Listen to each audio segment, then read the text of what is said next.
Hello guys, मेरे YouTube channel में आपका स्वागत है। मेरा नाम मनमोहन मिश्रा। तो आज मैं आपको इस वीडियो में Baroda PNP परिवास multi cap fund का रिव्यू करके बताने वाला हूं। तो वीडियो पूरा डिटेल में होगा, उसके बाद आपको कोई दूसरी वीडियो देखने की जरूरत नहीं पड़ेगी। मैं आपको फंडामेंटल एनालिसिस एक्सेल शीट में करके दिखाऊंगा और मैं आपको लास्ट में कंक्लूजन में ये भी बताऊंगा कि आपको इसमें इन्वेस्टमेंट करना चाहिए या नहीं करना चाहिए, और अगर आपको इसमें इन्वेस्टमेंट करना चाहिए तो कितने साल तक करना चाहिए। तो मेरे चैनल को सब्सक्राइब जरूर कर दीजिए। मैं शुरू करता हूँ, चलिए शुरू करते हैं। तो जैसे कि मैंने अपने स्क्रीन पे देख पा रहे होंगे, Baroda PNP BNP परिवास multi cap fund. इसे अगर आप लॉन्च ऑन डेट देखें तो 1 जनवरी 2013 है। मतलब इस फंड को अगर आप देखें तो लॉन्च होते होते 11.9 इयर्स हो चुके हैं। तो इसका अगर कैटेगरी रिटर्न देखें 11.9 इयर्स में, तो 17.24% तक का रिटर्न है। लेकिन इस पर्टिकुलर फंड का अगर आप रिटर्न देखें 11.9 इयर्स में, तो 16.86% तक का रिटर्न है। मतलब इसने हमें कैटेगरी बीटिंग रिटर्न नहीं दे रखा अगर आप ऑल टाइम देखें, लेकिन आसपास है, कोई ज्यादा डिफरेंस नहीं है, थोड़ा बहुत माइनर डिफरेंस है। तो यहाँ पे मैं पॉजिटिव ज्यादा नेगेटिव फीडबैक नहीं दूंगा, लेकिन फिर भी थोड़ा सा नेगेटिव फीडबैक दूंगा क्योंकि कैटेगरी बीटिंग रिटर्न होना जरूरी होता है। लेकिन हाँ, नीचे हम यहाँ पे रिस्क और रिटर्न के बारे में जानेंगे कि रिस्क कितना ले रखा है, उसके हिसाब से ही जज करेंगे यहाँ पे जो रिटर्न दे रखा है वो रीजनेबल है या नहीं है। तो यहाँ पे मान लीजिए आप यहाँ पे 1000 रुपए इन्वेस्टमेंट करा होता आपने 10 साल तक कंटिन्यूसली हर महीने, तो जो अमाउंट डिपॉजिट होता है वो 1.2 लाख रुपीज, और 1.2 लाख रुपीज आपका कन्वर्ट होकर बन गया होता है 2.90 लाख रुपीज में। मतलब आपको जो पैसा है यहाँ पे डबल से भी ज्यादा हो रखा है। डबल यहाँ पे टू लाख 40,000 रुपीज होगा, और यहाँ पे 2,90,000 रुपीज, मतलब डबल से भी आपको ज्यादा पैसा बन गया है 10 साल में।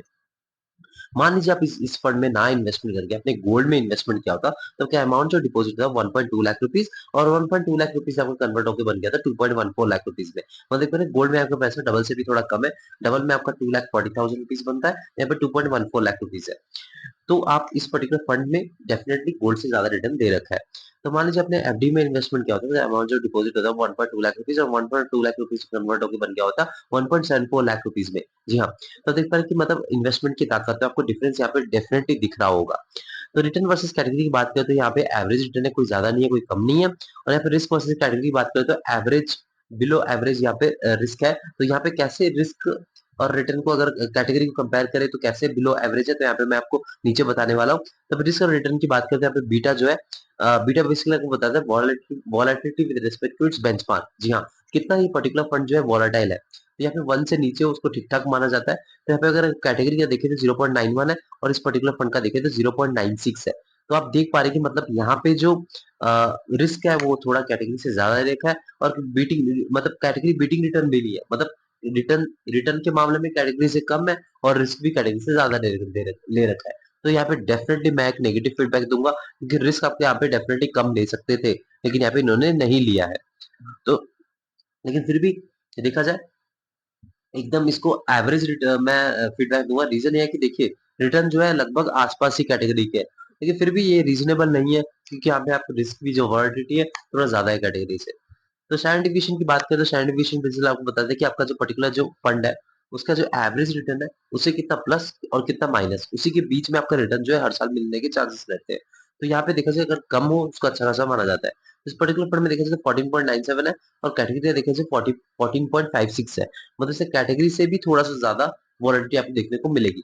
तो यहाँ पे एक चीज मैंने देखा कि मतलब आप देख पा रहे हैं कि मतलब कैटेगरी बीटिंग रिटर्न नहीं है, और आपको रिस्क के मामले में कोई कॉम्प्रोमाइज नहीं कर रखा है। आपको कैटेगरी से थोड़ा ज्यादा रिस्क है, भले ही 19-20 का फर्क है, कोई ज्यादा फर्क नहीं है, लेकिन फिर भी आपका यहाँ पे अगर रिटर्न आप कम दे रहे हो तो यहाँ पे रिस्क थोड़ा सा कम लेना चाहिए। लेकिन यहाँ पे थोड़ा उल्टा हो रखा है, तो यहाँ पे थोड़ा सा नेगेटिव फीडबैक दूंगा। लेकिन हाँ, यहाँ पे माइनर डिफरेंस देखने को मिल रहा है, कोई ज्यादा बड़ा डिफरेंस नहीं देखने को मिल रहा है। या अपनी सोची कि बहुत ज्यादा डिफरेंस है, तो वॉलिटी आपको लगभग आसपास ही मिलेगी जो कैटेगरी की है, और रिटर्न भी वही आसपास ही है। मतलब आप देख रहे हैं कि 16.86 और 17.24% में कोई ज्यादा डिफरेंस नहीं है। लेकिन फिर भी एक फंड को आप अच्छा खासा बोलते हैं जब वो कैटेगरी बीटिंग रिटर्न देता है तब। तो यहाँ पे अगर मान लीजिए आप इन्वेस्टमेंट करना चाहते हो, मिनिमम एसआईपी आप 500 रुपए से कर सकते हैं, और आप वन टाइम इन्वेस्टमेंट करना मतलब लमसम करना चाहते हैं 5,000 रुपए से लमसम कर सकते हैं। लॉक इन पीरियड की बात करें तो कोई भी लॉक इन पीरियड नहीं, कभी भी आप इसमें इन्वेस्टमेंट कर सकते हैं, कभी भी आप इसमें से एग्जिट मार सकते हैं। एम साइज की बात करें तो एम का फुल फॉर्म होता है एसेट अंडर मैनेजमेंट। तो एम की अगर बात करें तो अगर इसका ज्यादा होता है तो आपको प्रॉब्लम होती है, कम होता है तो भी प्रॉब्लम आती है। तो एम का बेसिकली होता क्या है कि आपको पता चलता है कि इस पर्टिकुलर फंड में कितना पैसा इन्वेस्टेड है, तो लोग का ज्यादा भरोसा है या नहीं है। तभी तो आपको पता चले कि हाँ, अगर ज्यादा इसमें है तो यहाँ पे फंड मैनेजर को मैनेजमेंट में दिक्कत आ जाती है, अगर कम है तो उसमें आपको शक रहता है कि भाई यहाँ पे तो कम है, मतलब इसका मतलब ज्यादा लोग इन्वेस्टमेंट कर नहीं रहे हैं, तो ज्यादा भरोसा नहीं है लोगों का। तो इस हिसाब से आप देखा जाए तो एम साइज थोड़ा बहुत इनडायरेक्टली मैटर कर जाता है। तब एम साइज की बात करें तो 811 करोड़ रुपीस देखा जाए, तो देखा जाए बहुत ही कम एम साइज है। अगर आप देखें ऑलरेडी 12 साल की करीब करीब का फंड, पुराना फंड हो चुका है, लोगों का यहाँ पे ज्यादा भरोसा नहीं है, इससे आपको पता चल रहा होगा। तो यहाँ पे मैं एक नेगेटिव फीडबैक दूंगा ईयूएम के मामले में। एक्सपेंस रेशियो की बात करें तो यहाँ पे एक्सपेंस रेशियो देखिए, आप तो दिमाग लगा नहीं रहे हैं, दिमाग लगाने वाला कोई फंड मैनेजर है तो उनको आज मैनेजमेंट फीस पे करना पड़ता है, क्योंकि वो दिमाग लगा के वो फंडामेंटल एनालिसिस करके आपको रिटर्न दिलवा रहे हैं इन्वेस्टमेंट करके। तो यहाँ पे एज ए मैनेजमेंट फीस देना पड़ता है। तो एक्सपेंस रेशियो के मामले में अगर देखा जाए 1% से नीचे हो उसको ठीक ठाक माना जाता है। मैंने क्राइटेरिया सेट कर रखा है 0.7% से नीचे हो वो ज्यादा अच्छा रहता है, क्योंकि देखिए 1% भी हो 0.9% भी हो, लॉन्ग रन में आपको लाखों करोड़ों का डिफरेंस बन जाता है। तो यहाँ पे देखा जाए लाखों करोड़ों का डिफरेंस बन जाएगा अगर आप देखा जाए एक्सपेंस रेशियो के मामले में, तो बहुत ज्यादा है। टैक्स इन्फॉर्मेशन की बात करें तो यहाँ पे 1 साल से पहले आपने एग्जिट मार लिया तो आपको प्रॉफिट पे 20% तक का टैक्स देना पड़ेगा।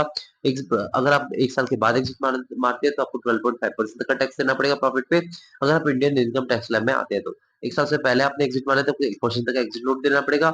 1 साल के बाद आपने एग्जिट मारा तो कोई भी आपको एग्जिट नोट देने की जरूरत नहीं है। सबसे यहाँ पे मेन बात पे आते हैं वो है मार्केट कैपिटल। यहाँ पे मिड कैप में देखा जाए 37.34% का एलोकेशन है, स्मॉल कैप में देखा जाए 16.08% का एलोकेशन है, लार्ज कैप में देखा जाए 46.53% का एलोकेशन है, डेप्ट एंड अदर्स में देखा जाए 0.05% का एलोकेशन है। तो देखा जाए तो यहाँ पे मिड कैप और स्मॉल कैप को अगर कंबाइन करें तो आपको 52 या 53% तक का एलोकेशन में रिस्की रहेगा, और यहाँ पे लार्ज कैप में 46% का एलोकेशन है। देखा जाए एक रिस्की फंड है, डेफिनेटली एक रिस्की फंड है। तो यहाँ पे रिस्क डेफिनेटली है ज्यादा, लेकिन कैटेगरी से थोड़ा ज्यादा, रिटर्न भी थोड़ा सा कम है। आप इसको बराबर ही मान सकते हैं, कैटेगरी की लगभग बराबर ही रिटर्न है। लेकिन फिर भी अगर रिस्क थोड़ा ज्यादा दे रखा है तो यहाँ पे थोड़ा माइनर ज्यादा आपको रिटर्न देने का चांसेस रहता है।